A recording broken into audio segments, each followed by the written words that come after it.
Hi everyone.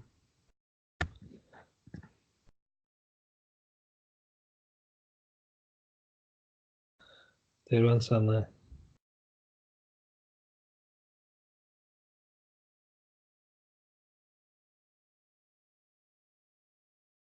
Lucas and Michael are here.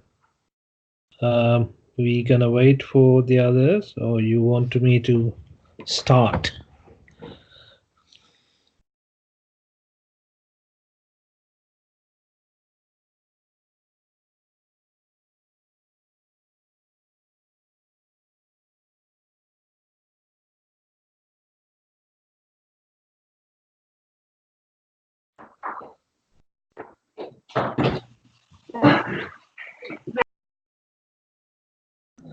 Yeah, sure. We can. If you have any other questions before we start, I can go through those questions and then start.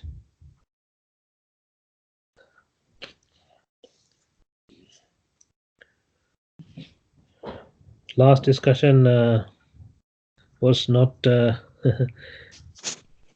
It didn't go very well, last one, but because I was driving at the time. But I hope this one will be okay. So we'll wait a couple of more minutes before we start from the 24 qualities of Buddha, Dhamma and Sangha.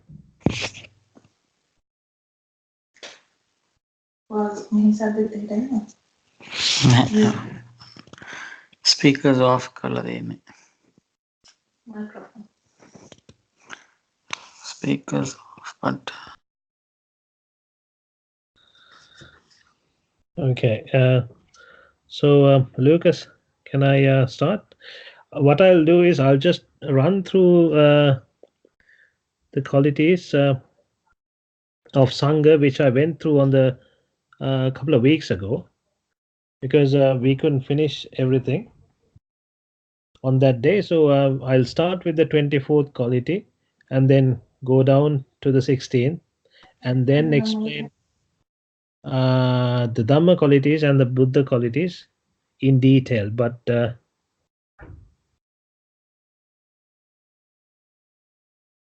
yeah, sure, that's true. Yeah. So let me start with the 24th quality, which is Anuttaram Punyakettan Lokasati. Before I go to each quality, let me just run through what I made as an important note in the booklet or the PDF that I shared with you. It's one must clearly understand that these qualities cannot be counted or measured. So when we say, oh, this is this quality, we can't say this. We call Anuttaram Punyakirtam because of this quality. We can't just demarcate. We can't say that's why we say it, but that's one reason why we say it. You have to understand it that way, because otherwise you misunderstand the qualities and you think, okay, there are only 24 qualities, and that's not the case.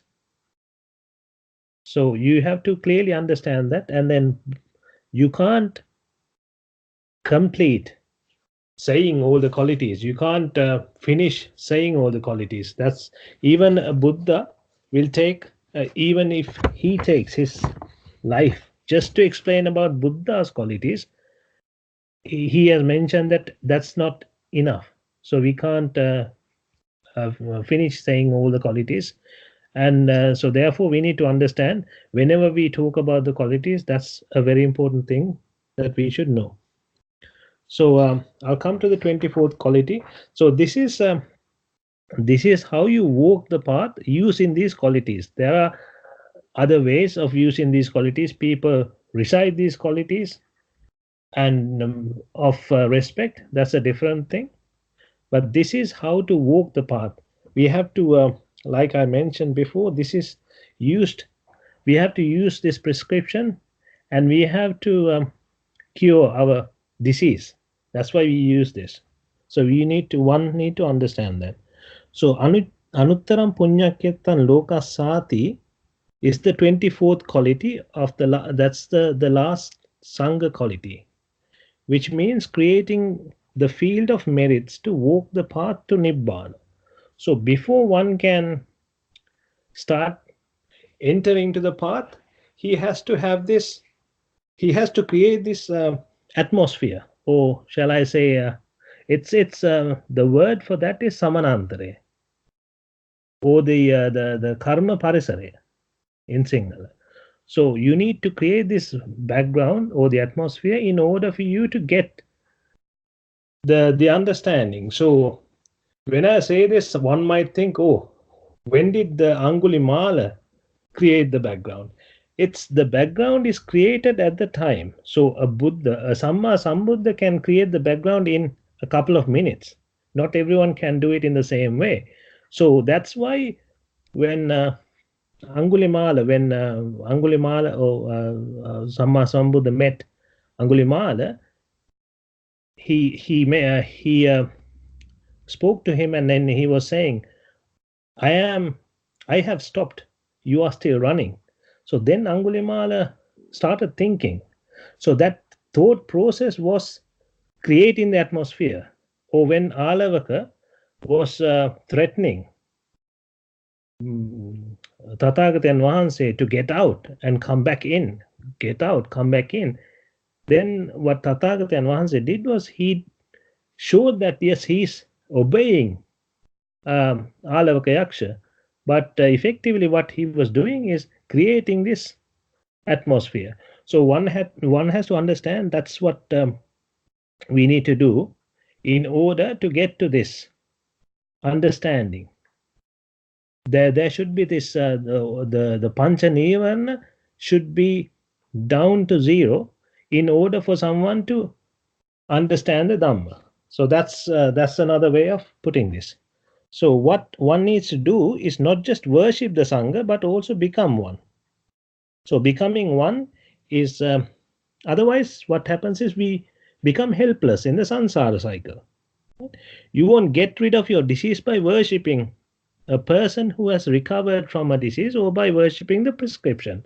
So what people do nowadays, they are worshipping Buddha, not trying to understand what the Buddha was trying to say, what the Buddha was trying to explain, what he was trying to get them to do. Or they just recite all the Gatha and the sutras without trying to understand what is in the Gatha or in the sutras. So what one needs to do is try and understand and walk the path and recover from the disease. Now it's the time to find out how this Anuttara Punyaketa should be prepared. So then I explain how this is prepared, like a farmer who wants to prepare a farm in a forest should make sure the huge trees are cut down, the small trees next, and then the shrubs, and then he gets rid of the rocks and stones and things like that, and then clear the ground and level it and clears everything. Maybe he put a fence around it to make sure it's protected from wild animals and things like that. So one has to prepare this atmosphere. So this is the Anuttara Punyaketa. You're preparing the Punyaketa. A person who listens to the Dhamma and understands it creates a meritorious field this way. It is protected from the harmful animals, or in other words, the 10 immoral activities. Here the harmful animals are referred to as the immoral activities, right? Now he cultivates the noble seed and let it grow. So only now can you grow the noble seed. Otherwise you can't grow a noble seed in a place where the atmosphere is not there.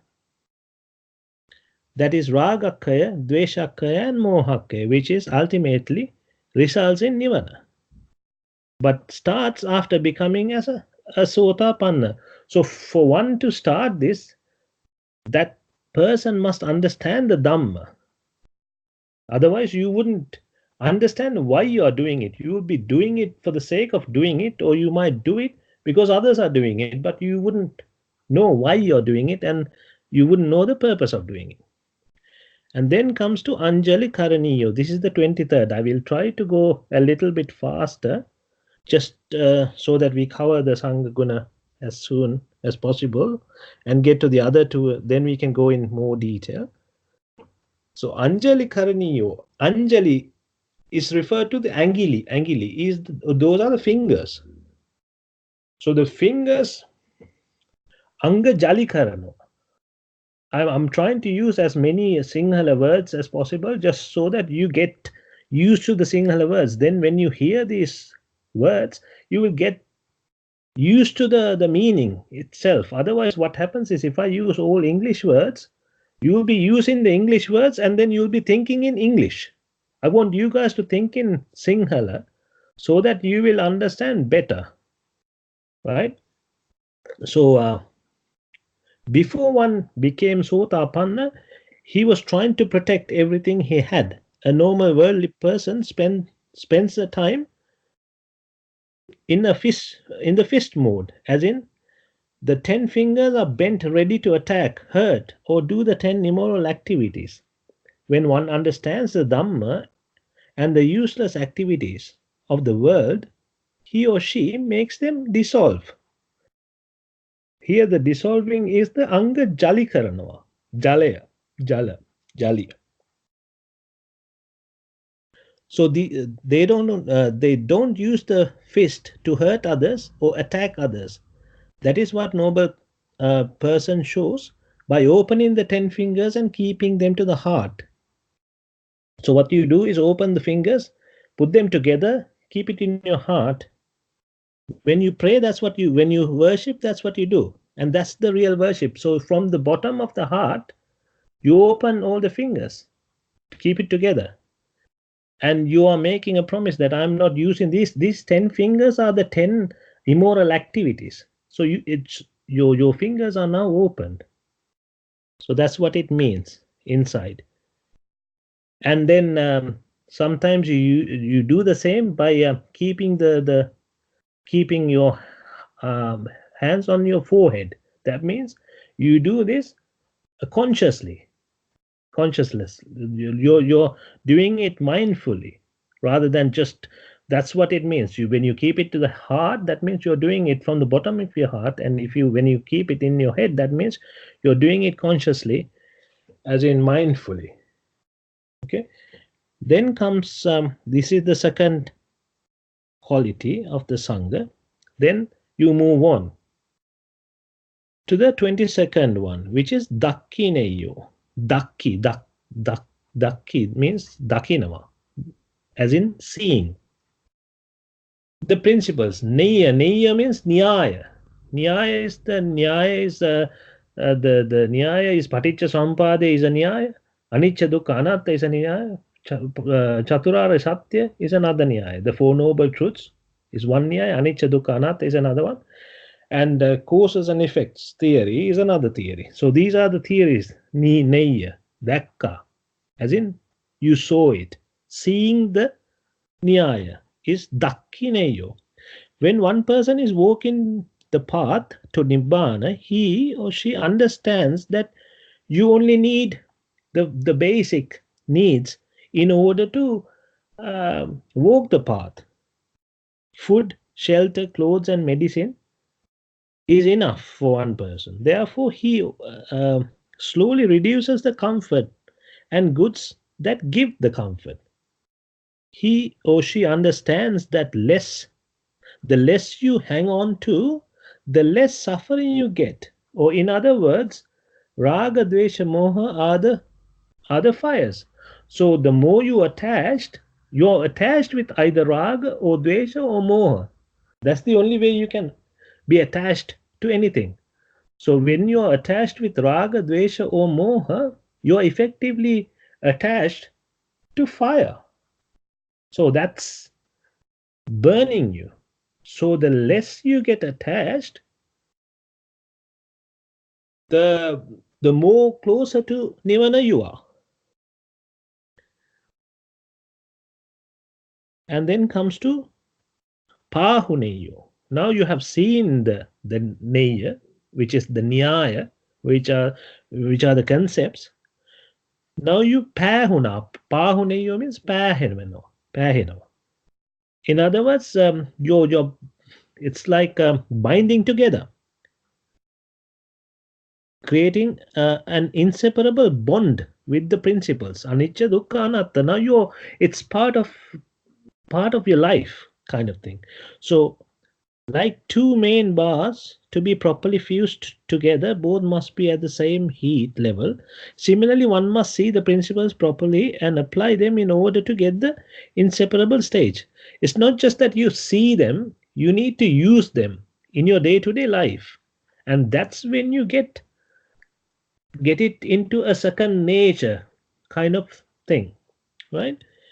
Then it becomes second nature, and one starts seeing almost everything in life according to anicca dukkha anatta. What happens is now it becomes a habit to see through anicca. Every time something happens, it's like anicca, dukkha, and anatta. So what's the point? So you get to this what's the point kind of attitude. It's no point fighting for something. What's the point in shouting for something? What's the point in going behind something? What's the point in trying to accumulate things? So that's where you come to, right? So that's pahuneyo. Then ahuneyo. Ahu means ava, you came to, or grasp. Anicca dukkha anatta. Now it's inside you. This is when you grasp the principles properly. Now you start to understand the Dhamma properly. You get to understand more and more about the useless activities in the world. So you get anatta inside you. Now it's part of your life.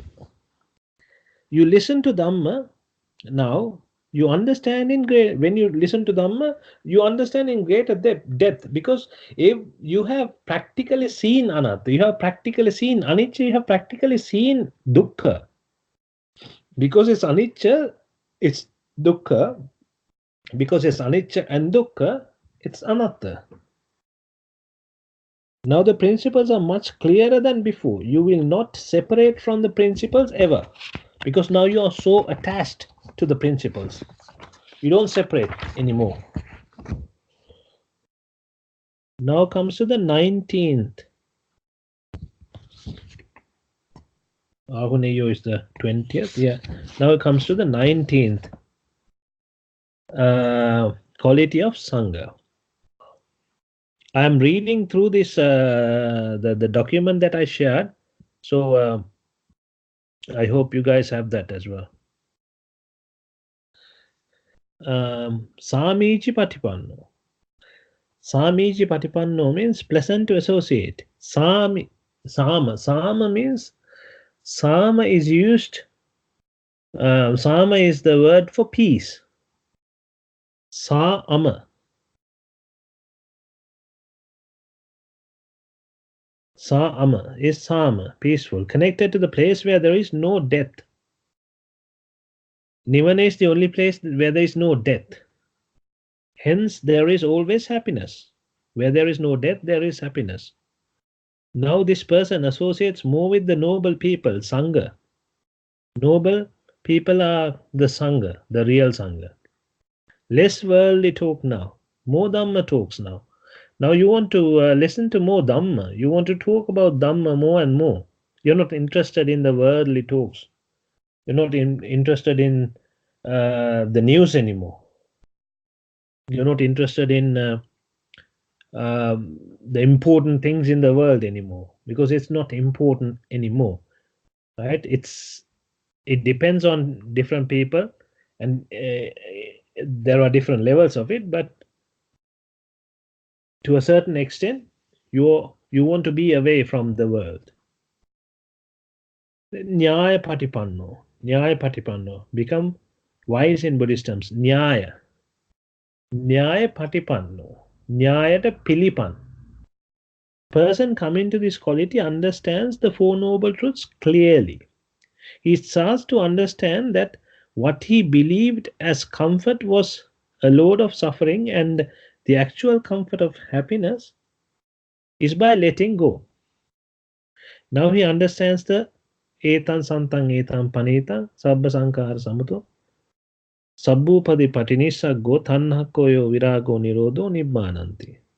So this, now he actually gets the feel of what this karmasthana is about. It is the only peace, the only happiness. Prevents sankhara from arising, eliminating tanha and excess greed, and thus stopping the arising of defilements, which is nibbana. So this is nyaya patipanno. This is the quality of nyaya patipanno. Unju patipanno, ruju patipanno. Riju enava. Riju is the becoming straightforward. Come to the quality of straightforwardness. Now you start seeing the path directly. This person comes to know that this path takes you to this path, as in which path takes you to the hell and which path takes you to the heaven, and how to overcome hell and heaven. The path to Nibbana that you were not sure about is very clear now. You know the path clearly. You can understand better. He now clearly understands the Noble Eightfold Path and the Madhyama Pratipadava.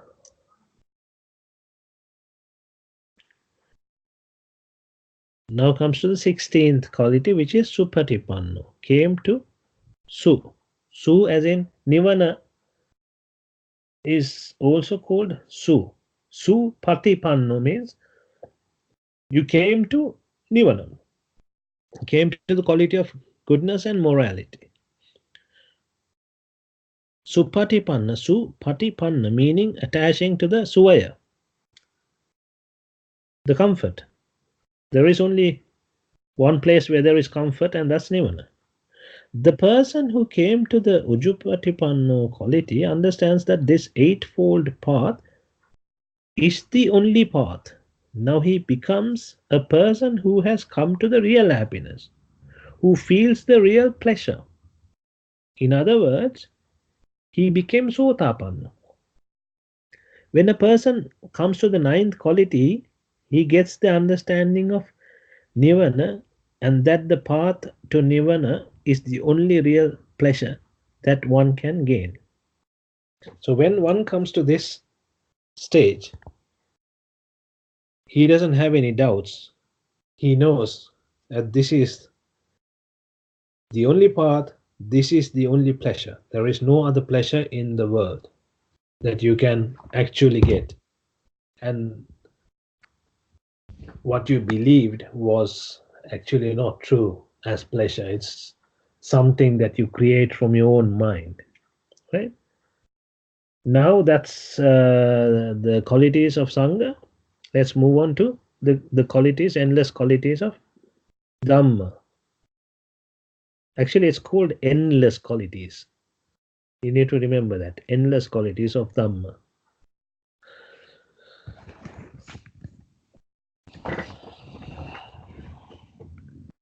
Swakato Bhagavato Dhammo Sanditiko Akaliko Ehipassiko Opanaiko Pachattam Veditabbo Vinyuhiti. So again, I'm going to remind you that one must clearly understand that these qualities cannot be counted or measured. We can only understand these qualities according to our Dhamma knowledge. So different people will understand in different levels. Although it is explained as 6 here, one cannot clearly explain even one quality throughout his or her whole life. Therefore, please don't take these qualities as the only qualities. Take them as the qualities we understand.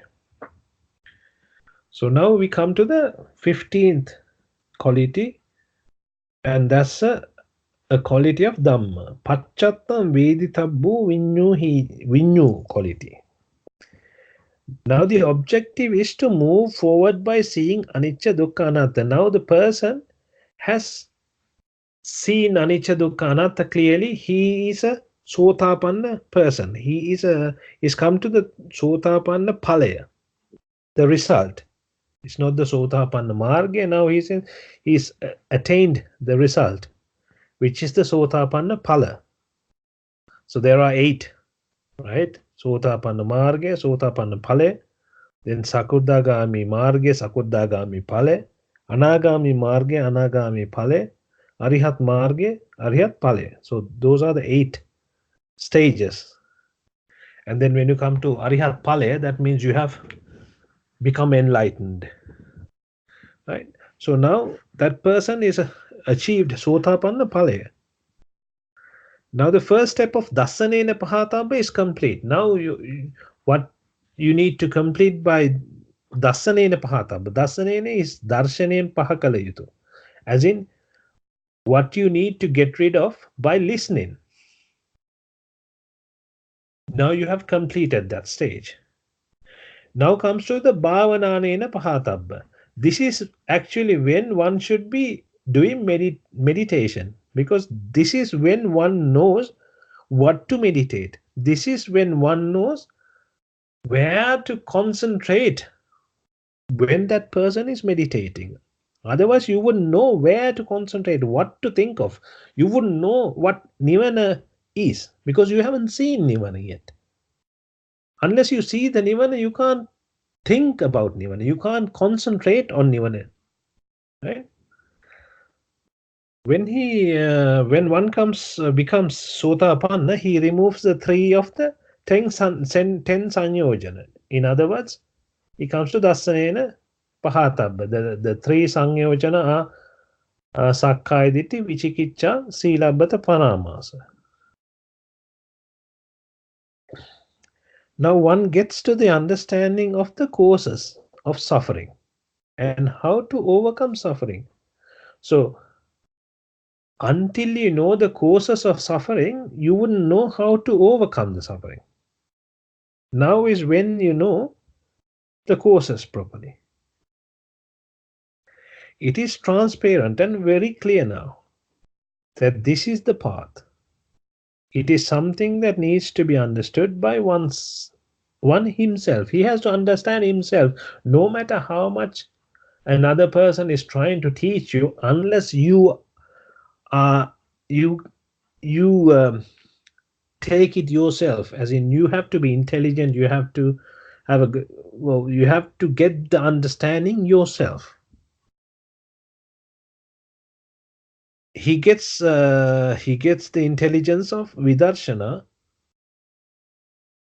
which is analyzing Dhamma in deep detail whilst meditating. Now once you get to the understanding of anicca dukkha anatta properly, then you can go into more detail and do the vidarshana.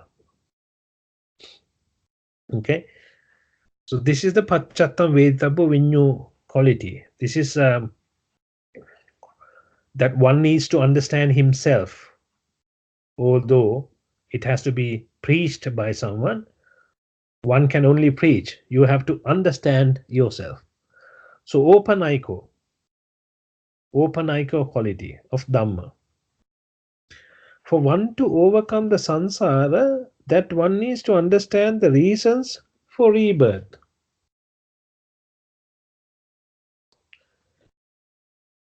So in other words, he has to see the paticca samuppada, or cause and effect theory.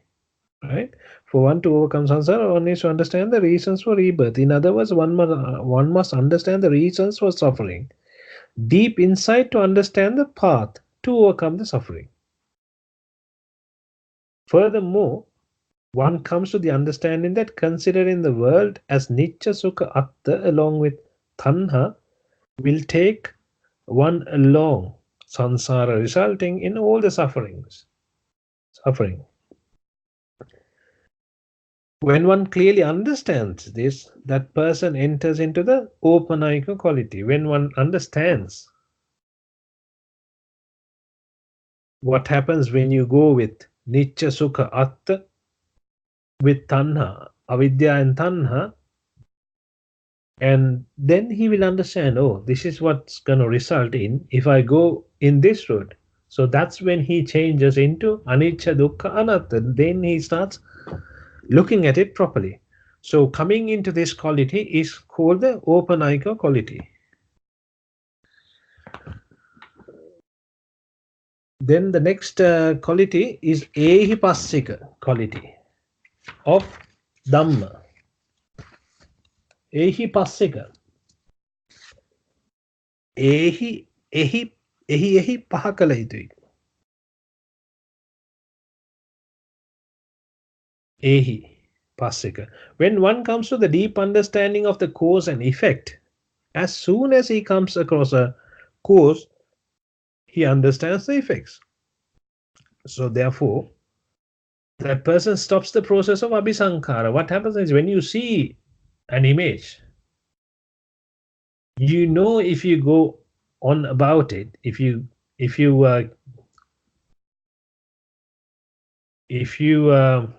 go along the abhisankara process, it will end up in suffering. So then that person will stop the abhisankara process. They are knowing what will happen if he does go through the abhisankara process. Something to note here is that actually the effort is put in for abhisankara process. So another thing is, until you come to this stage, you wouldn't understand that this abhisankara process is what you need effort for. Before this, you have a feeling that stopping the abhisankara is where you need to put effort on. That's not the case. It's the opposite. Because for abhisankara, you have to put a lot of effort. But if you are mindful, then what you need to do is just not put that effort. Because what happens is you come across something, you hear a noise, and then you are the one who's contemplating about the noise. You get a smell, or you see something, you start contemplating about that. So you are the one who's doing it. So that's where the effort, you need effort for, right? So not to stop it. But you have to be mindful, otherwise, because you're used to putting the effort to the abhisankara process for such a long period of time in your samsara, it just happens automatically, and it feels like you're not putting any effort. When his eye comes in contact with an image, he realizes the deep inside causes and effects along with it. Realizing these, they now try to avoid putting the extra effort in order to attach with it lustfully or hatefully, or with greed or with anger, because he understands that the end result will be suffering from attachment. Ehipasika quality represents the elimination of the 10 immoral activities, being able to recognize them as they are happening and when they are about to happen, and also understanding their effects. So this is understanding at the time and eliminating them at the time.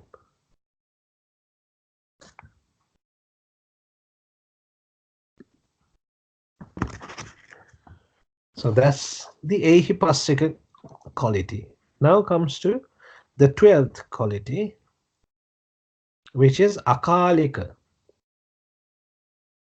When akalika, kala means kala is referred to as time. Time is kala. Akalika is like time. There's no time. That's the basic idea, but we'll see how that fits in. When one understands anatta to a certain extent, he gets closer to Nibbhana to that extent. So the more you get, the more you understand about anatta, the more you get closer to Nibbhana to that extent, right? It happens instantly as soon as anatta is understood. So it doesn't take time after you understood anatta. It doesn't take another couple of hours for you to get to Nibbhana. So it happens at the same time. It happens together. This is one reason why akalika is a quality of Dhamma. Kala is time, akalika is not bound by time. So that's why this Dhamma has this quality. Another reason for Dhamma to have akalika quality is that by understanding Dhamma, you come to Nibbhana, which is not time bound. There is no time bound to Nibbhana, as it doesn't occur, or there is no evaluation to it, or there is no viparinama, or there is no vanasima, there is no ipadima or viparinama or vanasima to Nibbhana. So therefore, it's called akalika. Another reason why kahala is the dirt in Sinhala. Kahala godak is a dirt, a lot of dirt, because it is also called this because there is no kahala. Kahala is keles, as in raga, dvesha, moha, or avidya, trishna. So kahala is keles, and because there is no avidya, trishna, it's also called akalika. Okay, and then we come to sanditthiko. The next quality is sanditthika quality. Sang is the avidya and trishna. Sang is avidya and trishna. So one needs to one gets the deep understanding of avidya and trishna inside oneself. So dittika means dakinavan. Ditti means dakina. So you see the sang properly through the Dhamma. He or she understands in her own mind. He further understands the pure nature of the mind and how it has been polluted by raga, dvesha, and moha. He gets to see the difference clearly between the pure mind and the polluted mind. There is another reason why it's called sandittika. You see the sang, when you see the avidya and trishna, that's when you can see the avyakruta. And so you can see the pure mind where there is, when a thought comes to your mind, the at first instance it's pure. Now you can see that it's pure, and then you see how it gets polluted by avidya and trishna. So you clearly can identify the two different the difference between where it's polluted and before it's polluted.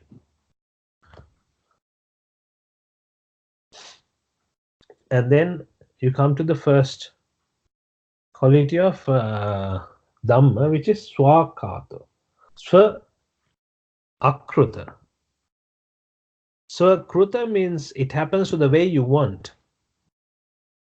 Swa is me, kruta is like the happening, like swakruta. But swakruta is, it's not how you want it to happen. All this time the idea was to keep everything how we wanted and become happy that way. We want to have this way, we want this way, that way. But now you understand you can't maintain it that way. But after this understanding, the feeling of me and mine will slowly start to disappear. Once getting to a deeper understanding, one sees that there is no real point of trying to maintain a me or mine, as they all happen according to reasons, and hence they are all swa-akruta.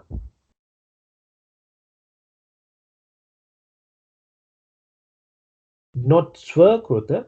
Swa-akruta is the opposite of swakruta.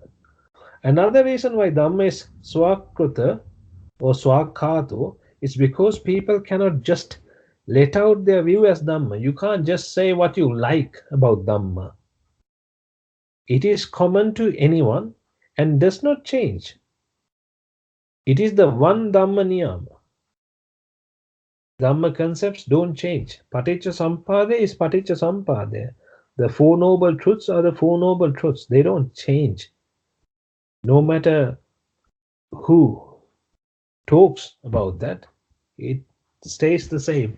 Even the next Buddha comes and he will tell the same thing because it's the same Dhamma. One who has come to this quality with all the other Dhamma and Sangha qualities is about to become Buddha.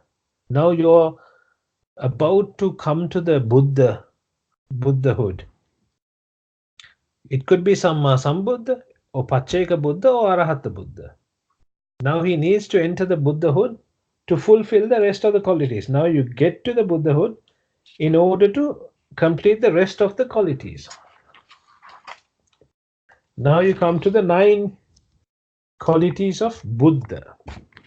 Again, same thing, one must clearly understand that these qualities cannot be counted or measured. One can only understand these qualities according to her Dhamma knowledge. His or her Dhamma knowledge. Although it is explained as 9 here, one cannot clearly explain even one throughout his life. Right? So we'll start with the last Buddha quality, which is Bhagava. Bhagava is dividing.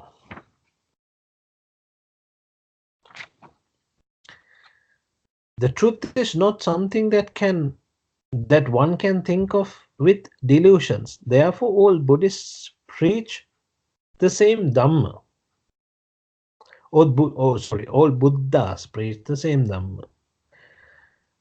There cannot be any difference between the teachings. These teachings have a good flow, and intelligent people will understand these theories. Prajnavantyo, Jnanavanta people.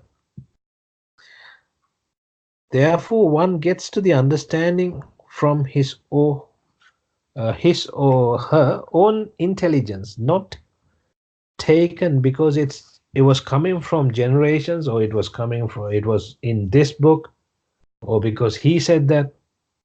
A person who understands Dhamma believes it because he knows it is the truth, and hence there is nothing to be suspect about.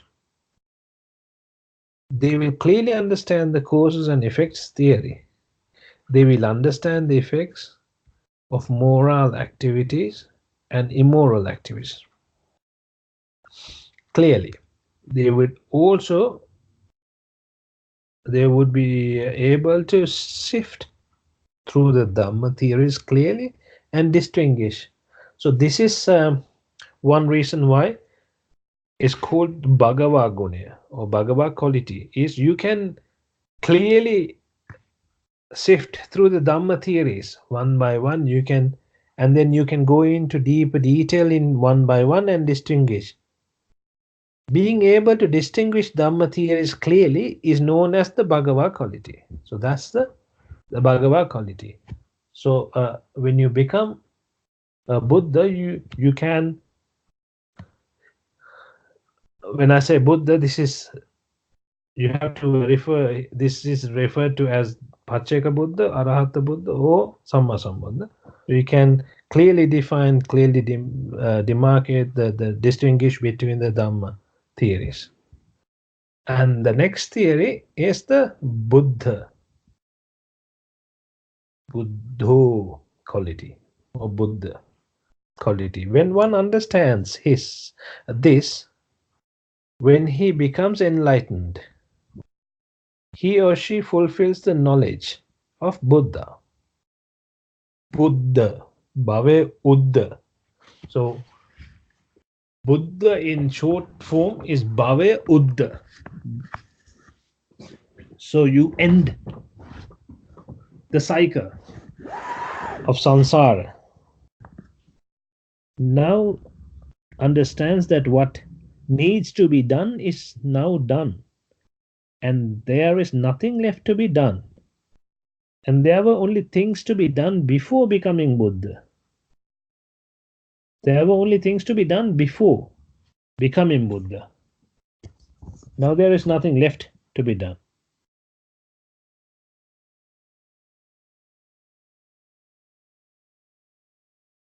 He clearly understands the Four Noble Truths now.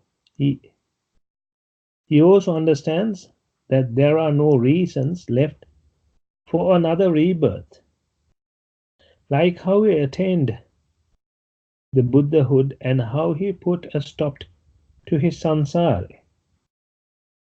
He starts to think that he could help others overcome the samsara, but there is no attachment here. The other qualities follow along with the Buddha quality. So this, when one becomes a Buddha, that's when the true loving and kindness come in. Now you're helping others, not the way normal people help each other, right? It's with real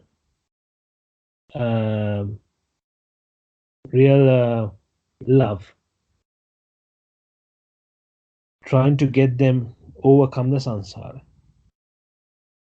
Now comes to the seventh quality, which is Satta Deva Manusana. Now this person has attained, he has become enlightened. Now this quality comes into play. Satta Deva Manusana. Deva Manusa. Preacher for Deva and Manusa in short form. Now he is a teacher who can preach Dhamma to Manusa, the whole humans, and Deva, the gods. The preacher has embarked now.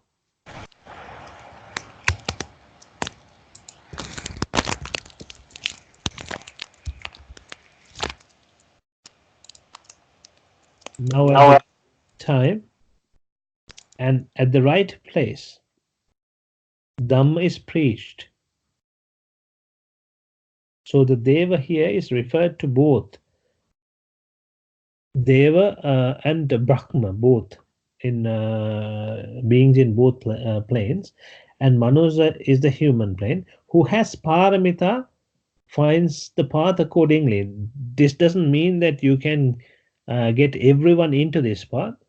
The people who have completed the paramita will get into the path, and then this the Buddha can show them the path. Who has paramita find according. Now he has really become qualified to help Deva and Manusa. This is when you really become qualified. Until then, you try. You might become Sotapan and try to give the Dhamma to another person. You might become Anagami and try to give the Dhamma to another person. But this is when you can give it properly. You understand everything transparently. There are no questions. There are no hidden secrets. Now you know everything. You can tell everything. When I say everything, it depends on the level of the Buddha, whether it's Samma Sambuddha or Pacceka Buddha or Arahata Buddha. Anuttaro Purusha Dhamma Sarati. Now you come to the sixth quality, which is Anuttaro Purusha Dhamma Sarati quality. This means greatest of controls of one's self. This means that you have entered into the greatest of controls of one's self. So if you can control something, the greatest of all the controls would be to control yourself, as in your senses. In other words, one is totally now in control of the ears, eyes, ears, nose, mouth, body, and the mind. One is in control of his samsara. When one is in control of his own self, that person effectively qualifies to control others. So until you can control your senses, you are not really qualified to control others. When you can control yourself, when you come to controlling yourself, that's when you are a qualified person to control others. Now this great person can advise and show the path to people who like to walk the path. This is the Anuttaro Purusa Dhamma Sarthi quality. This is called Anuttara Purusa Dhamma Sarthi quality. Now you come to the fifth quality, Loka Vidu. Vidu is drilling. Loka is the loka, the world. You drill the world. That's what it means in simple terms. There is nothing to know about the world anymore. He knows that what he needs to know. He saw the real science. You drill to find out what's deep inside. You drill something to find out what's deep inside. Now you have drilled into it. Once you drill the world deep inside, you find out that it is all anicca, dukkha, anatta and worth nothing at all. Now this person has come to the real understanding of the worldly events. He sees them transparently as it is. He has now entered into the Lokavidu quality. This is entering into the Lokavidu. Lokavidu quality. Okay. And then the fourth quality is the Sugata quality. Sugata. Su is Nibbhana, Gata is Suayata Gata Venava. When one comes to the Suaya, he becomes Sugata. Sugata. If one has to get to somewhere, that is where he needs to get to. He has achieved the results now. The wisdom of an Arahant is what we are talking about here. There is nothing else left to be done. What needs to be done is done now. He has walked the Noble Eightfold Path and achieved the Nibbhana, and therefore that one has come to the quality of Sugata. So this is what Sugata means. Su is Nibbhana, Gata is you have come to the Nibbhana. Vijja Charana Sampanno. Now is the third quality of Buddha. Vijja Charana. Vijja. Vijja is the wisdom. The wisdom. The Charana is the sila. The discipline, the moral discipline. If there is any science to be known, and if there are any moral disciplines to be obtained, they have all been achieved now. In other words, the wisdom that you get from understanding the Four Noble Truths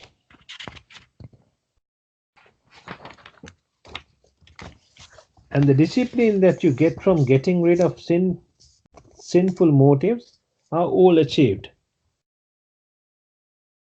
So there is no more discipline to be maintained forcefully. What people do now is they try to be disciplined. Now in this state, you don't need to think about being disciplined. You are disciplined already. Right?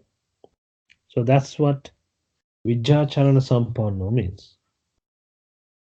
Then you come to the second quality, which is Samma Sambuddha quality. Sang-ma. Sang is the avidya trishna. Ma is getting rid of avidya trishna. Samma, Sambuddha. Sambhu. Dha. Bhave Uddha is getting rid of the sansara, which is made out of the sang, which is avidya and trishna. So when one sees avidya and trishna properly, he comes to the samma ditti, sang-ma. Sang is avidya trishna, ma is getting rid of avidya trishna. Coming to the view of getting rid of avidya and trishna. If there is any birth resulting from sang, that is called sambhava or sambhu. Sambhu, when one eliminates the bhava, he becomes Samma Sambuddha. As a result, he enters into the Samma Sambuddha quality. So this is broken into like this.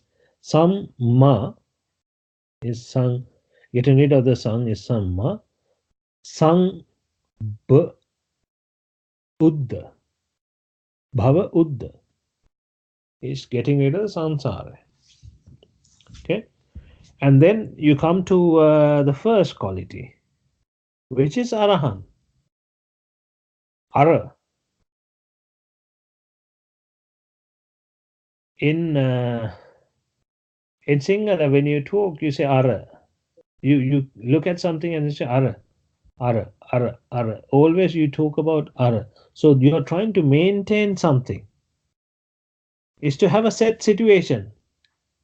Look at that. Look at this. Look at that. So you want this, that, this, that. So you always use this word ara.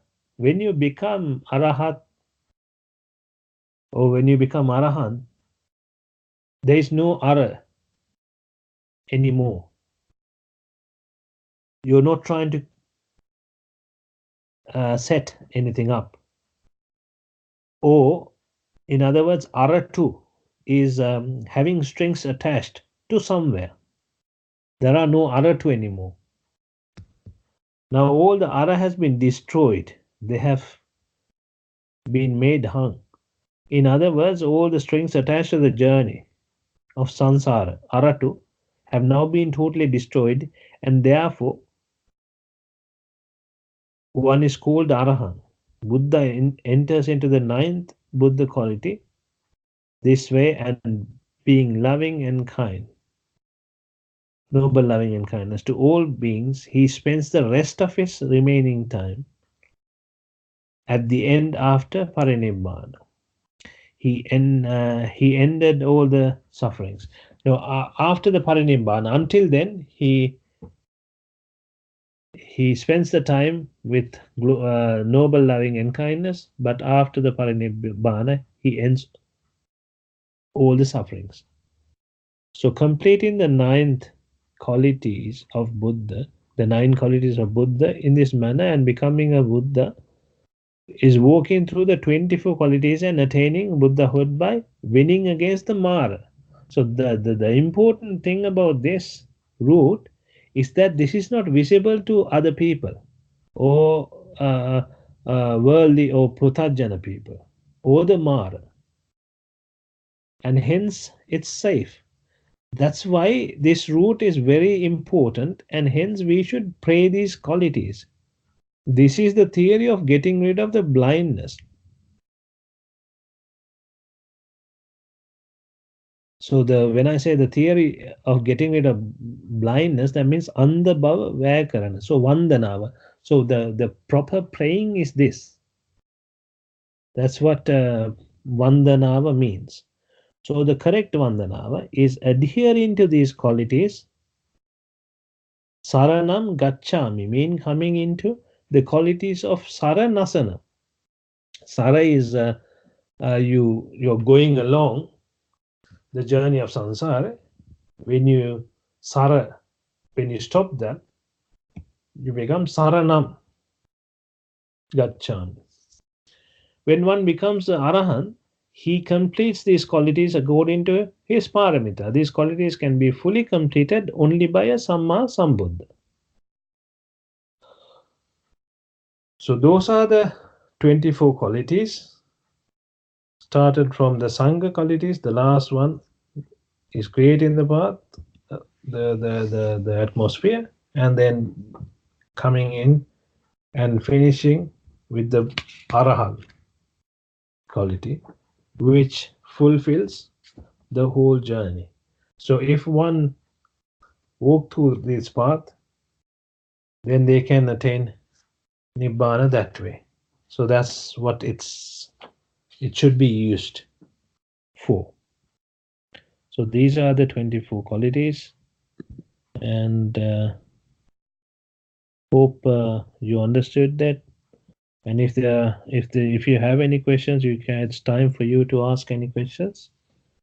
Just type the questions in, and I can answer if I know the answers, or otherwise I will have to get back to you.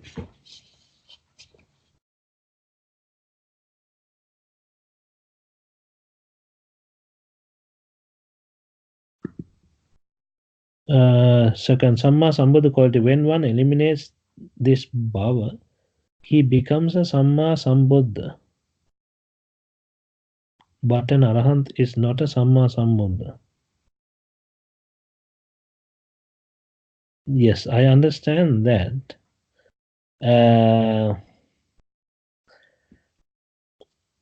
I can't really explain why, but this I think Arahant, you become Arahant when you become the Buddha. When you come to the I think the eighth quality is the Buddha quality. When you get to the Buddha quality, that's when you become Arahant. So now you have Buddha means Bhave Udura Dhammo. So you have got rid of the Bhava. So you're not going to be reborn. So that means you have you have become Arahant. So the other qualities are, they depend on your paramita and whether you're Buddha or Pacheka Buddha or Samma Sambuddha or Arahata Buddha. I think, therefore, not every of these qualities are you can have as a Arahant, but you can have to a certain extent. So that's why you can't say, you can't take this as just this quality and you can't have this quality, but for a certain extent you can have some of these qualities. For example, when you say Pacheka Buddha, he can't do Dhammadeshana, he can't get one into the path, right? So you have to take it individually according to the type of Buddha we are talking about. So the Pacheka Buddha, he can only attain a Buddhahood. He can't get anyone else into it. So likewise, Arahata Buddha, some of the Arahata Buddha, they can't even preach Dhamma. Not everyone can preach, right? It's a preaching is it's also it's a an art. So not everyone can preach. Some of them can only they only um, concentrate on meditation. So things like that can happen, and I'm not 100% sure about that, but this is what is explained in the Harakati's booklet. It's yeah, it doesn't explain why. I also had this question, and I think it was Jordan also asked a question with regards to will you become Buddha, and what is the difference between Buddha and coming to Arahant? Is it the same? So it sometimes, but what I think is, this is my opinion, this is what I think. So once you get to Buddha, you are enlightened now. So after that, the other qualities, you have those qualities to a certain extent, to a certain level, right? Up to that is the path.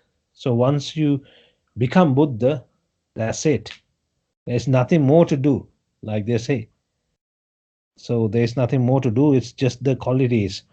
But some Buddhas, they have these qualities, all the qualities, but maybe Lokavidu quality they have, right? So those are qualities. But the thing is, we are used to looking at it as Lokavidu is, oh, transparently seeing the world. So when you say that transparently seeing the world, when a Samma Sambuddha sees the world transparently, it's different from how an Arihata Vahanse would see the world transparently, right? What you show something you show an art to an artist, and you show an art to a an art student, and then you show an art to a normal person. So these three will see it in different levels. The artist will see in a greater depth. The art student will see in a little depth, maybe a little bit more than the normal person. But the normal person will just see a, oh, nice art. That's all he sees. So you have to understand it in that perspective.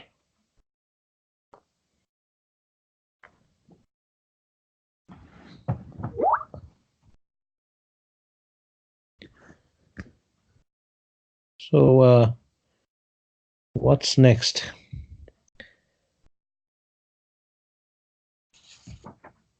So the qualities are done. The root is not visible to mar and hence safe. That is why the root is very important. Hence we should pray these qualities. There is also this saying, like a bird in the sky leaving no trace. Could you elaborate on a little on this? This when when noble people meditate, they say that the gods can see that they have samadhi, but they can't see the intention, or they can't see the what they are focusing on. When other people are meditating, people can or the gods can see what they're focusing on. Say sometimes they say apo apo apo, and then they're concentrating on apo, or they're looking at a lamp, and they're concentrating on the fire, right? So they are concentrating on something and they can identify. But when a noble person is doing meditation, they can't see what they are thinking about, what they are focusing on, because they are a noble person is focusing on nirvana. Nirvana is not something that another person could even imagine. So they don't know what the focus is about. So they get lost in the process of trying to find out what is their intention. So that's another reason why it's safe. They won't know, because otherwise, say for example, if you were focusing on something, they will say, oh, this guy is focusing on this. But if they don't know what you're focusing on, then they are kind of lost, so they can't really do much about it. That's one reason. And the other reason, when you say Mara and hence safe, not visible to Mara, because this is everything happens in the mind. In the noble path, is to do with the mind. It's not to do with the outside. What people see, what uh, the Prutajana people or the worldly people look at is the outside. Oh, how is he talking? How is he behaving? What is he doing? Where is he going? That's what they are after. They are not. If one is going to the temple every day, that's what they are looking at. Oh, he's going to the temple every day. He's a good person. That's how they determine whether a person is good or bad. If one is doing something, what they see is that they don't see the mind. They can't see the mind. But this is to do with the mind. Chetanaham bhikkave kammang vadami. So Chetana is what we concentrate on. We are only worried about Chetana. So that's why it's safer, and it's not transparent. It's not visible to others.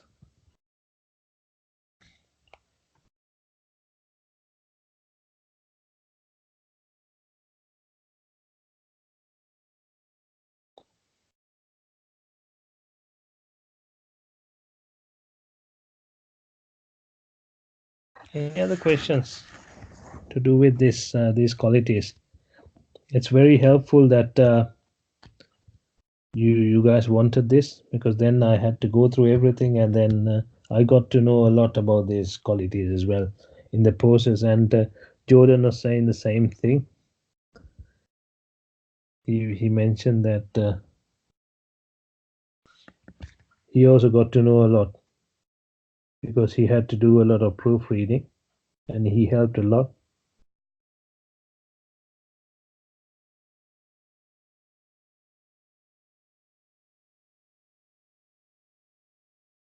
Oh, thank you, Michael. Thank you for your So shall we move on to a karmasthana?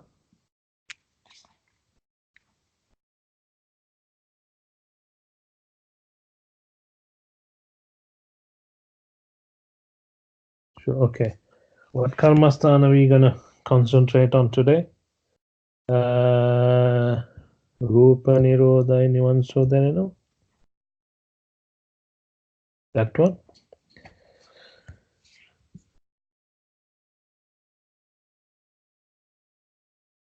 That was one of the ones, right?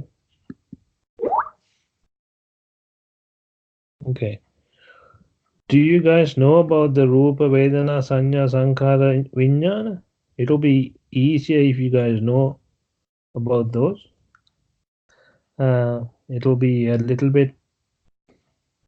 I'll have to go through Rupa, Vedana, Sanya, Sankhara, Vijnana otherwise first before I tell you what they are otherwise. Let's see if I can just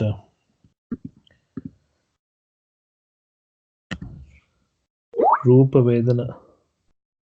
I do, but not in detail. Okay, so let's see Rupa Vedana Sanya Sankhara Vijnana. Let me see if I can get something, because different people explain these in different ways. Rupa is the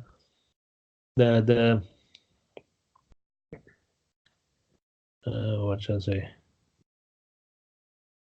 Rupa, the forms, the material forms, right? Vedana, Rupa Vedana are the feelings. Rupa Vedana Sanya are the let me just find out the real words in English. I'm not 100% sure, so I don't want to confuse you. The five aggregates. Because different people have used different words for these as well. Let me see. Sanya is the perception, material form, rupa, yeah. Vijnana is the consciousness, and the sankhara is so let me just put it this way. Rupa, you can get rupa from the eyes, from the ear, from the nose, from the tongue, from the body, and from the mind. So from the six senses you can get rupa. So rupa rupa, shabda rupa, gandha rupa, rasa rupa, pottappa rupa, dhamma rupa. So those are the six kinds of rupa that are there. So rupa is the form, ru opnang. So that's just how it's when I say, when you see an image, the color form is the rupa. So when you hear something, what comes and strikes inside the eardrum is the rupa of the shabda rupa. So when you say gandha rupa is you have to get in contact with the nose. Some sort of contact has to be there in order for you to get the gandha or the smell. So that's the gandha rupa. Rasa rupa is what you get in contact with the tongue, and it's the same with the feel, the sparsha rupa, pottabha rupa. It's the same thing. And then mana, you get what gets in contact with, right? So those are the rupa. The vedana is the feel that you get as soon as you get in contact with the rupa. So rupa, then comes a vedana. Vima danavanava. So you get the feel, right? Then the sanya, then comes the sanya, the perception. So what sometimes if you, when I say sanya, you see someone, you see, for example, you see a woman, whether it's an old woman or a young woman, that's the sanya, the something that you get along with it. Say, for example, you see a white woman, the sanya, the perception you have, it's something that's built inside you. So that comes along with when you see the rupa, right? When you get that smell, it's like, oh, a sanya comes. If you know that, you will get that perception. Oh, this is that kind of thing. So that's the sanya. Sankhara is putting all these together. Is sankhakarana. Sang is to put in together with avidya and toshna, and then sankhara, and then the vijnana is the thought, the thought process or the consciousness. The not the thought process, but it's the thought that comes with it after putting them together. So these are the five that you can the world can be even categorized into these five. So these are the five that you can take in through your senses. There's nothing else that you can take in through your senses, right? So what happens is rupa nirodai. When you, whatever the rupa is, the nirodha means there are rupa. But what you do is rodha means the rodha is a wheel. That's the word for rodha is wheel, right? The wheel is always rotating. It's turning. It keeps rotating, right? What you shouldn't do is rotate. Rotate. You rotate it. You rotate the wheel to go around, right? So what you do is you stop the process. So in other words, you stop the abhisankara process. So when you come in contact with a rupa, you know it's a rupa, but you don't go processing it. As in, you don't go around with it. In Sinhala, the meaning is nirodha means rodana, rondayanna. You don't go around with it. So what we do is we go around with it. You see something, you see a lovely young lady walking, you see, you get in touch with the eye, rupa, then vedana, you get you get a sanya, you get a feel, you get a sanya, then the perception, and then you put them all together, and then you build up a vijnana, and then you then you process it. This vijnana, the first vijnana that you create is not necessarily polluted, right? You just identify. That's also vijnana. So putting these all together and identifying is vijnana. That is a pure mind. Even the Arhatun Vahanse, when Arhatun Vahanse says a woman, he will know that it's a woman. If it's Vishaka, Tathagatan Vahanse will know that it's Vishaka, right? So that there's no problem in that. To identify, you need vijnana. But if you go beyond that, that's where the problem is. What we do is we go beyond that. So rupa nirodha, when you go beyond it, that's when the problem arises. For you to go beyond it, you need raga, dvesha, and moha. You go beyond it because of raga, dvesha, and moha. So what you do effectively is you think, wow, what if I owned that woman? Or what if that woman stays with me? What if I become friends with that woman. So those are raga. Or when you see a woman, you identify the woman. Until you identify, there's no problem. You identify the woman. Oh my God, that's the one from that's my neighbor, and she's a really bad person. Now you start thinking. Now the desha comes in to the play, and now you're processing it. There was nothing until you identified. Now you identified. At the first stage of identification, there wasn't any problem. Now you process it further.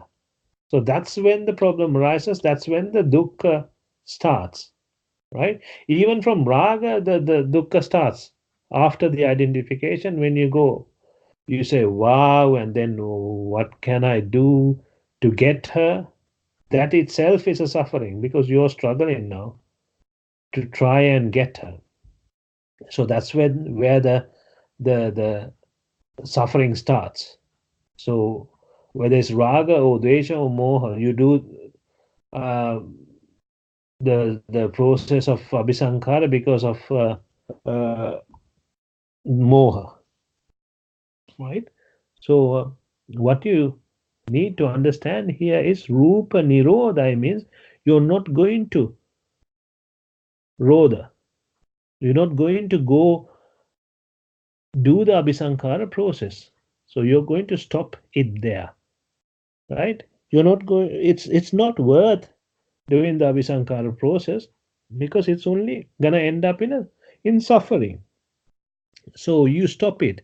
Nirodha means rodha ne, no rodha, no abhisankara. Nivan suva danenava. So that's when you feel the nivan suva, the comfort of nirvana. You can't feel the comfort of nirvana by going behind raga, dvesha, and moha. The moment you stop raga, dvesha, moha, that's when you feel, that's when you start to feel the comfort of nirvana. Rupa nirodai nivan suva danenava. Vedana nirodai nivan suva danenava. Now you come to Vedana nirodai. The feel. It's the same thing with the feel. You get a nice feeling. You think it's a nice feeling. The Rupa, Vedana, Sanya, Sankara, Vijnana, they all happen as a result of Vipaka. What you do is you get attached with it lustfully, hatefully, or with delusions. So that's where the problem arises. And then you start the Abhisankara process. So as long as you don't do the Abhisankara process, as long as you keep it there, you let it, okay, vipaka, whatever, vipaka is there, vipaka happens, that's it. As long as you don't go on about it, you just leave it there, then you are enjoying the comfort of nirvana. You are destroying the nirvana, or you are destroying the comfort of nirvana by doing abhisankara process. So Vedana Nirodha, Sanya Nirodha, anyone so there, no? Sankara Nirodha, anyone so there, no? Vijnana Nirodha, anyone so there, no? Then Lokaya Nirodha, anyone so there, no? Lokaya. Then it's the same with the world. This is all together. Asada Nirodha, it's the same thing. You go behind Asad, that's going behind the world.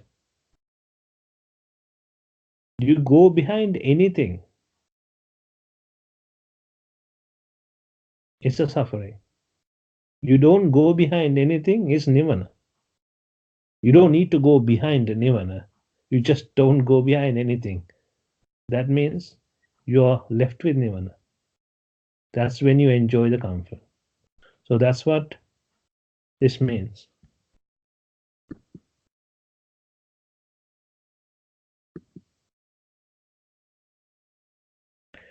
Dhammarupa.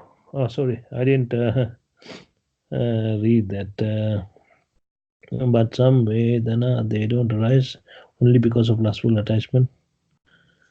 Thought. How is it connected to Vipaka? Vedana. Can you say a few words? Um, some Vedana, they don't arise because of lustful. No, I didn't say they arise because of lustful and attachment thoughts. They arise because of vipaka. But we attach with lustful and hateful. Lustfully and hatefully. We are the ones who attach with lustfully and hatefully. It's nothing to do with the Vedana. It doesn't lustful or hateful is nothing to do with the Vedana. We create the lustful and hateful bit. The vipaka is what we get. So whatever happens is vipaka. So when you're walking around, someone comes and slaps you. That's a vipaka. Dukkha vipaka. So someone comes and gives you a kiss. That's a sapa vipaka. So those are sapa and dukkha vipaka. But you don't need to attach with it lustfully or hatefully. So when you attach with lustfully or hatefully, that's when the problem arises.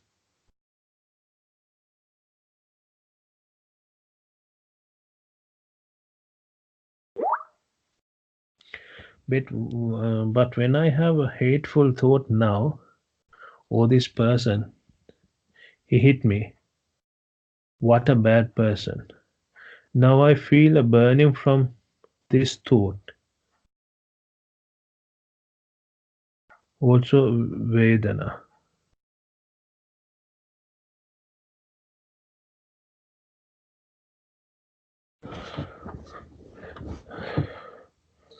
When I have a hateful thought now, oh, this person, he hit me. So this is something that happened in the past. Now you're pulling the past to now. I'm not sure if I understand your question correctly. I'm guessing a little bit as well, I think. What a bad person. Now I feel a burning from the. So the burning is due to you thinking what a bad person he is. What you should have done is you should have understood that this came as a vipaka. He was a bad, he hit you, and that was a vipaka. So now you are building up abhisankara towards him. You are the one who's saying he's a bad person. He is a person.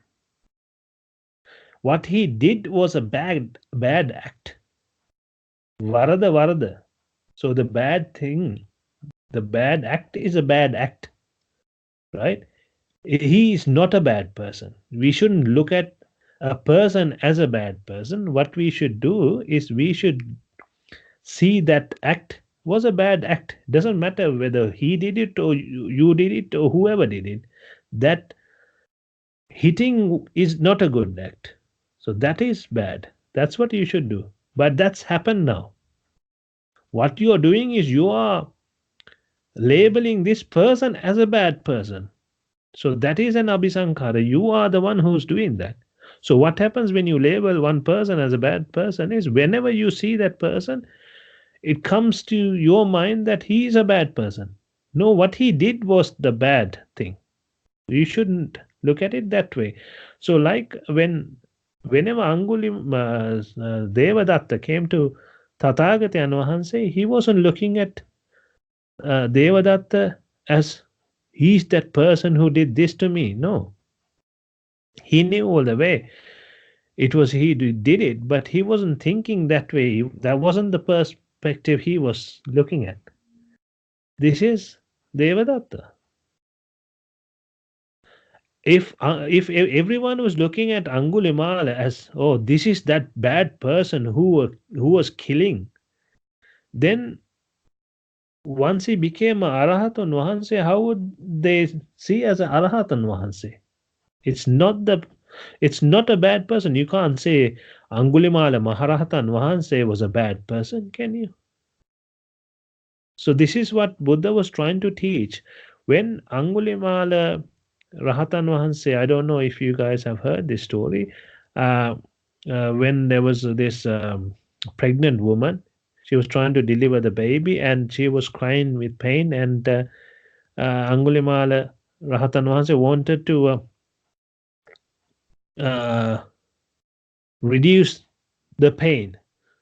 So Tathagatan Wahanse said, you have to do a satya kriyavak. It's something that it's like a wish that you make, thinking that because I did this, I don't want this to happen, kind of thing. So what he asked was, because I haven't killed any living beings, this woman shouldn't get any pain. So then Angulimala Rahatan Wahanse was like, how can I say that? I have killed so many people. And then Tathagata, no, you didn't kill. That wasn't you. Now you are a different person. When you became, when you came to the noble ship, you are a different person. You are a new, it's a new birth. So that's how you should see. So it's a new person. It's a um, new thing. What you've done in the past is past. So if you keep thinking about what's happened in the past, you can't. That's you can't go. You can't walk this path. Another reason why, because if we were to get rid of all the bad habits, all the bad things, and spend all the sinful activities that we have done, we will never recover from it, and we would never be able to attain to become enlightened, because we wouldn't be able to do that. So that's why we should be looking at what happened is happened. What? So that's another reason why when we do the kama kirim, kama, when I explained the kama kirim, I think I explained that you shouldn't be, you're not apologizing. What you're doing is, this is wrong, and I understand this is wrong. What I did was wrong, and I wouldn't do that again. So what you're effectively saying is, this wrong thing happened. So I will make sure this wrong thing will not happen again. You are not apologizing. You are not saying, you're not trying to get rid of what happened. What you're trying to do is you're stopping what will happen in future. So that's the important thing about it. So that's how you should be looking at it. So everything you should look at it. What happened is happened now.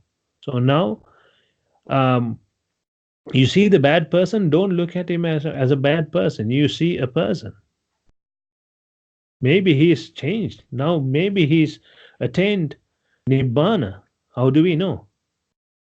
He might not be a bad person anymore. So we shouldn't think.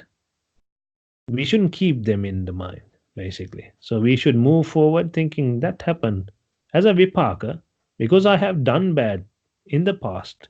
That's what happened. Not because he's a bad person, because I was a bad person, I got that. That's how you should be looking at it.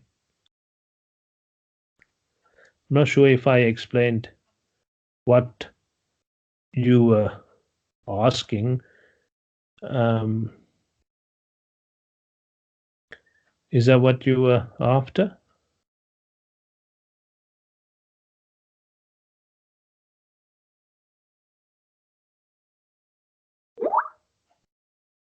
Okay.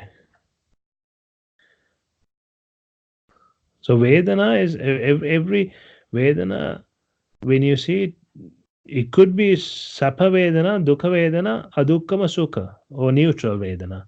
It could come as a Sapha, Dukha, or neutral, but you shouldn't attach lustfully, hatefully. That's what you need to know about this. It's the same with Rupa, Vedana, Sanya, Sankara, Vijnana. It doesn't matter how it comes. It could be Sapha, it could be Dukkha. Whether it's Sapha or Dukkha is it depends on the Vipaka. What you shouldn't be doing is attaching with it lustfully or hatefully.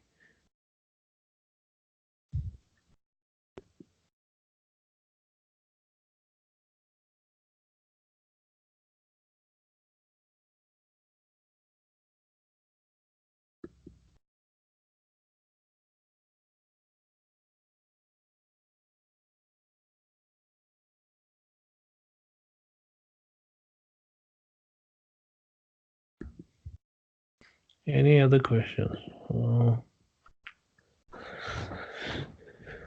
Any other questions?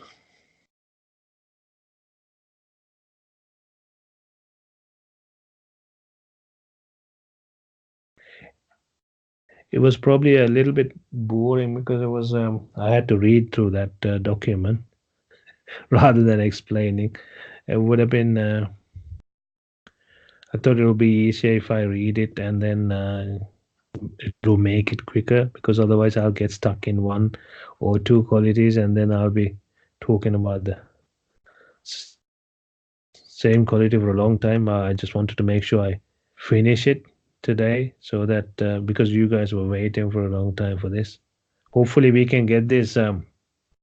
I sent it to Mr. Chandan Sirivardhana, and Abhay Thero has not Abhay Thero, actually Tissa Thero has spoken to Mr. Chandan Sirivardhana about this as well. Tissa Thero spoke to me today. He said he spoke to Mr. Chandan Sirivardhana, so he will have a look at this and he will hopefully reply soon. He's a little bit busy because he does all the magazines for Haraka. So once it's done, we probably do a small booklet and we can probably share or save it in a drive and then we can share with everyone.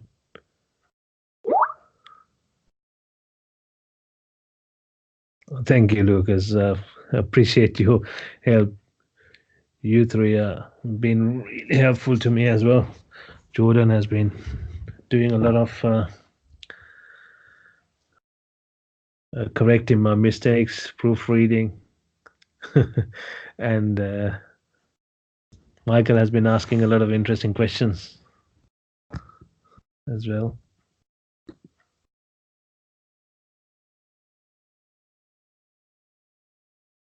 So,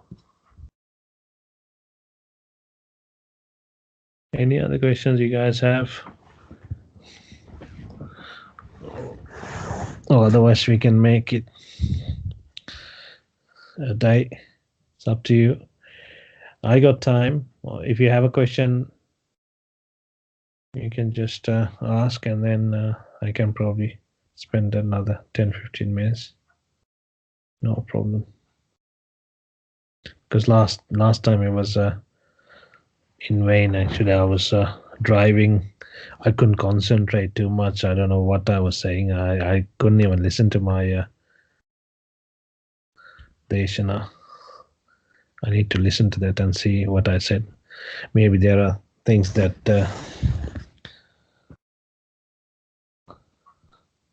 wasn't suitable. I don't know. I probably listen to it.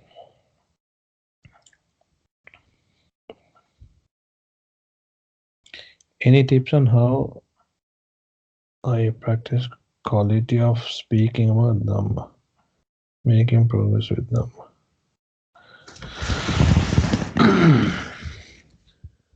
Any tips on how I practice quality of speaking about Dhamma? I'm not sure what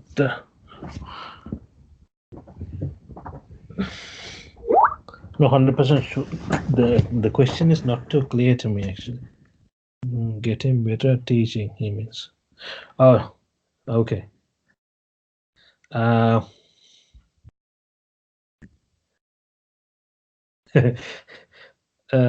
speaking to yourself. that's that's something that I do sometimes. I talk to myself. I teach myself Dhamma because I pick a topic, a small topic, and I just talk to myself. I teach myself because thanks to my kids, that's where I started. They asked a lot of questions, and then I explained them. I know I'm still there's a long way for me to go, but I'm not saying I'm perfect. I'm way behind as well, but that's one way of doing it. The other way, what I do is I speak to myself. I just pick a topic. We used to have pick if you have a good friend, uh, have a conversation, have a chat on Skype or WhatsApp. Pick a time, just have a conversation. What you can do is pick a topic. You give a topic to him, and you ask him to give you a topic. Make it like a challenge, and then you do your topic, and then he does his topic, and then both get better at the topics. That's another thing. I used to do that with one of my uh, very good friends. He's a doctor who lives in Singapore. We used to have Dharma discussions, 3 4 hour Dharma discussions through Skype, but that's they were in Sinhala. The first time I did an English discussion was with my kids, and luckily they increased the level of their questions, and they started asking more and more difficult questions, which made me thinking twice. And yeah, I learned words from them, and I'm still struggling with words. I know that I need to learn a lot of words as well. And Lucas has been very good. He has been giving me words for some when I don't know the words. So things like that. Yeah, the I think talking to myself is one thing that I used to do. You just explain it to yourself, then you listen as if you're listening to someone else's dhamma, and then it's yeah, it's funny sometimes, but it's good because then you get to teach as well as you get to listen at the same time. It might be boring, but pick a you have to pretend that you are with someone else. You have to pretend that you're teaching it to someone. At the same time, you have to pretend that you are listening from someone. So that's another thing that I do. And making short notes if you can. That's another thing can do. Will help you. Uh, yeah, listen to a lot of Dhamma. The more you listen to Dhamma, the more you get better at it. Because before preaching, you need to listen to a lot of Dhamma. I have listened to a lot of Dhamma. Actually, I started listening to Dhamma in 2010 from Vaharakatero. I met Vaharakatero a couple of times. I went to the temple, and I was lucky enough to go near him and speak to him. We don't have that opportunity now, but yeah. Uh, and then I listened to his Dhamma for a long time, long period of time. I'm not very happy with where I am at the moment, but still it's good. I have learned a lot. I have, yeah. I need to maybe start listening to the Dhamma again. Then for a recap, I haven't been listening to Dhamma very often in the last 5 6 years because I have been busy with a new business. Unfortunately, I had to deal with that. So yeah, but listening to Dhamma is very good, and making short notes is another very good thing. Talking to yourself, and because sometimes you don't want to say, try and pick people and try to preach Dhamma, because if they don't like it, it might not be a good thing. So you need to find the people who like to listen to Dhamma. That's why I keep asking the question as well. Is it boring? If you Because sometimes you might be like, oh my God, this is now we started it. Now we have to listen to it. We can't even just go somewhere. If you feel bad sometimes, but that's not how it should be, right? You should be here only if you like to be here, and if you think it's not teaching you something, it's no point being here. It's you'd rather you should listen to someone else's dhamma, because you should be looking after yourself. Everyone should be, right? And yeah, so when trying to preach dhamma to someone, if they don't like it, it's not good for them, because they're, oh my God, when is it gonna end? When is it gonna end? Then it's gonna be not good for them. That's gonna um, they will have restrictions for them to walk the path, which is not good. Your objective should be to get others to also understand and walk the path. Everyone's objective should be, as well as our objective should be for us to walk the path. So uh, yeah, those are the things. Any tips how we can focus more energy on Dhamma instead of worldly matters? Dhamma, what's Dhamma? Dhamma is anicca, dukkha, anatta, right? Buddha Dhamma is anicca, dukkha, anatta, right? Is that what you're talking about? Progressing with it? Yes. Okay. So what you need to be doing is the sandittika. So you saw the sun, right? So you need to use them. So ahuneyo, pahuneyo, dakkineyo. So you come from dakkineyo to pahuneyo to ahuneyo. So that's what you saw the principles. Now you need to create an inseparable bond with the principles, anicca, dukkha, anatta. So then you have to use this all the time. The more and more you use it, then you are living with them. The thing is, you okay. There is something important here actually. Worldly matters. There is no such thing as worldly matters if you are conscious, right? When I say this, what I mean is, say someone is talking to you. You're talking that with that person, that's fine. But then in what you're talking, you see anicca, dukkha, anatta. You're doing something, or you see someone doing something. You see anicca, dukkha, anatta in that. What is that a process that's worth doing, kind of thing. So someone, because for example, when I am driving, I see people running, a lot of people running. What are they trying to achieve by running? They are trying to lose their weight, right? What is that? What does that mean? So what I do is I just go into deep details. These are things that I go into deep detail, right? And then I see, oh my God, it's middle of the night. People are running. It's raining. People are running, right? But ideally, we should be seeing what we are doing rather than other people. But even if you can see what others are doing, you will slowly get into you later, right? That's what I think. So the more you see, the more you are closer to Dhamma. So you are away from the worldly matters.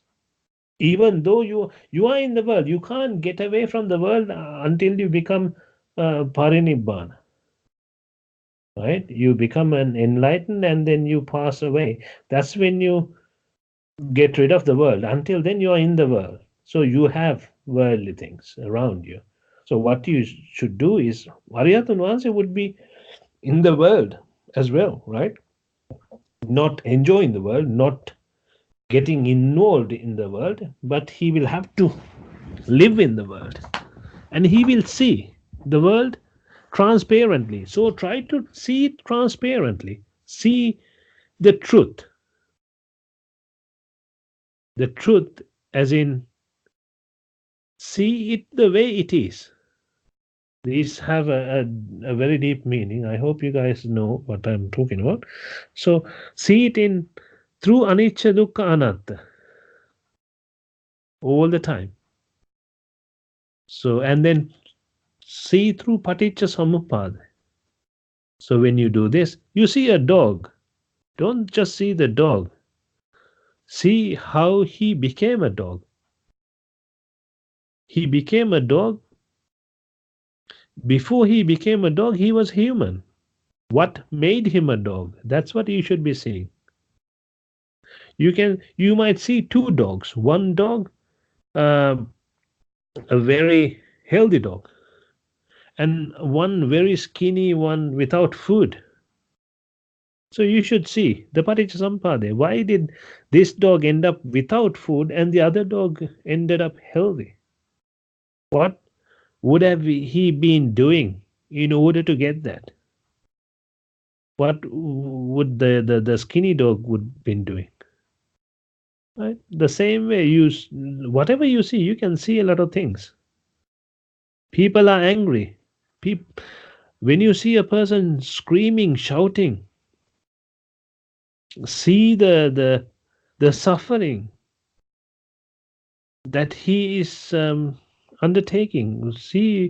Look at him as a feel sorry for him. He hasn't understood the Dhamma. Oh my God, look at him. When is he going to understand the Dhamma? You shouldn't be saying it to him. You should see it inside. You should learn from it. That's what you should be doing. Not trying to preach him, oh, you're suffering. Let me preach you Dhamma. No, not that. I'm not talking about that. You should learn from him. See, this is Dvesha, the fire of Dvesha, Dvesha Gini. So, do I need Dvesha? No. But have I got rid of anger? Totally. No. Even I get angry. So, that's what you should. Etang upasangharati.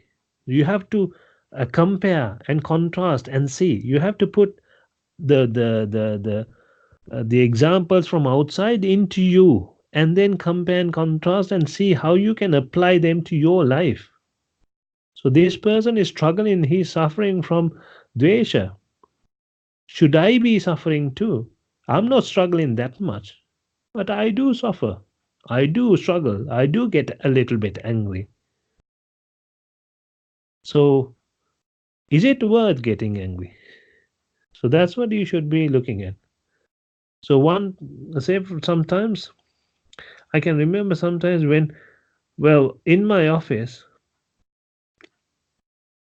there is a lady. You should just say cherry pie. That's all you need to say. And she was like, oh my God, cherry pie. I feel smelling cherry pie now. I can taste cherry pie now. She says that aloud. And then I start my vidarshana. Everything come to my mind. I'm thinking, oh my God. I don't say it aloud. I just think, oh my God. I feel sorry for her. How much is she suffering? She only heard the word cherry pie. How much is she suffering here? She says she can taste cherry pie. She says she can smell cherry pie. That's how much she's attached to cherry pie.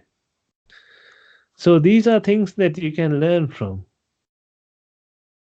So this is what the world is about. This is what you learn from the world. It's not going away from the world. You stay in the world and see it properly, and then that makes it easy for you to overcome this suffering. If you go to some other place thinking, oh, this is going to be, there won't be any disturbances, it will be fine in there, I can do meditation and overcome suffering, it might not be ideal. It might not be the ideal. I'm not saying it's not ideal. I'm not in a position to say that. It might be good. I don't know. But what I'm saying is you can still do from where you are. That's what I'm trying to say here. I'm not saying becoming a monk is bad. That's not bad at all. It cannot be bad.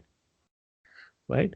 What I'm saying is you can learn a lot. You can actually learn a lot. What you need to do is you need to apply it to yourself. That is what we don't do. That is what we lack doing. We should do it to the maximum. You shouldn't just see it and then look at it in a sarcastic way. It's not, oh my God, what's happened to her? She's crazy. Not that way. You should feel sorry for her, and then you have to apply that to you. What kind of sufferings do I have with regards to attachments like this? Maybe she's only attached to the cherry pie, but for me, it's something else. So, what am I attached to? What am I suffering from? That's what you need to be looking at. Then you should be tackling those in the same way.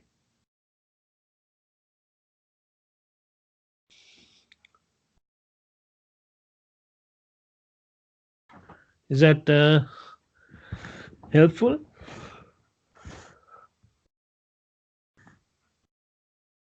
Okay. So it's about 8:30 now. It's 8:27. We probably can wind it for today, and then I'll pick.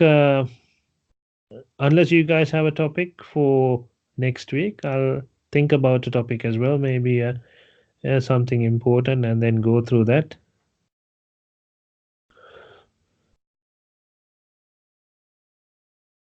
And thank you for joining. Therwan Sarnai. Nibbhana Paramasukhen Sukhitarayut.